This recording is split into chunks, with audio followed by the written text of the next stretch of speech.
I'm Dr. Justin Semsrott of Lifeguards Without Borders and the International Drowning Researchers Alliance. I have long followed and respected the work of the Royal Humane Society.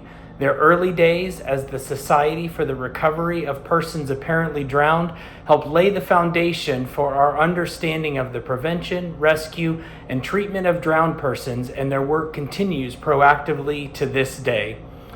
Here is a great tale of bravery from 1949, which the Royal Humane Society recognized with a silver medal. Zooming out to the wider context, this is the year when NATO was formed and when George Orwell penned the modern masterpiece, 1984. This story appeals to me because it is a remarkable tale of bravery that is a literal and figurative cliffhanger at the edge of the sea. So let's begin. Man saves 3 soldiers stuck on cliff. Saunders, Harold Wright, Auxiliary Coast Guard, Bindon Hill, West Lulworth, Dorset. At Cockpit Cliff, Bindon Hill, West Lulworth, Dorset.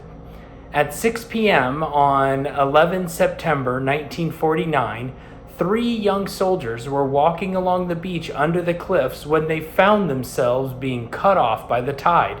2 climbed up the cliff face, but stuck. 1 falling 40 feet, and the 3rd climbing up to assist the first 2.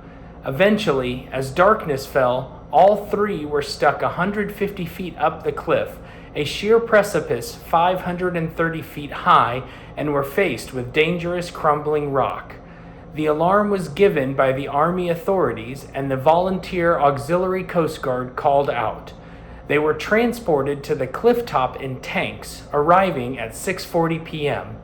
From the top of the cliff, 1 man could be seen, so Mr. Saunders was lowered with a spare line. He attached to this man, who was then lowered to the beach 150 feet below. The first man rescued cast off the line, which Mr. Saunders then hauled up for the rescue of the second man. The second man rescued gave most trouble as he had lost his nerve.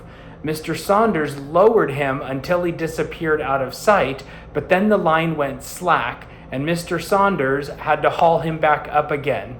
The man said that he could not face the descent. So, with this consideration in mind, and also knowing that the rising tide was covering what was left of the beach, Mr. Saunders decided to have him hauled up to the cliff top rather than lowered down, with Mr. Saunders accompanying him. During the ascent, loose rocks fell on the climbers, but Mr. Saunders was saved from injury by the helmet he wore, but his lanyard and whistle were carried away. The rescue of the 3rd man now had to be attempted. It was completely dark, and a searchlight had been sent for. As it would be some time before it arrived, Mr. Saunders decided to go down with a spare line and a hurricane lamp. Owing to the crumbling nature of the cliff, he decided to be lowered to the side of the stranded man, not directly above him. He got to the estimated distance down and traversed right, calling to the man without reply. He then traversed left and, after a while, found himself below the 3rd man. He was then hauled up and, at 11:25 p.m., secured the 3rd man, and both were hauled to safety. The whole rescue took nearly 6 hours, and Mr. Saunders had been on the cliff face for 4 hours in rescuing the 3 men. Thank you so much for listening to this story. It is just one of thousands. We are encouraging people to become one of our governors. For just £100 in 2024, you will be invited to attend a variety of society events, such as our annual General Court, where you'll see awardees receive their medals and hear their amazing stories. You'll also get a 250th anniversary certificate and an invitation to a special celebration at St. Paul's Cathedral in September. If you'd like to find out more about the Society and its work, please do visit our website.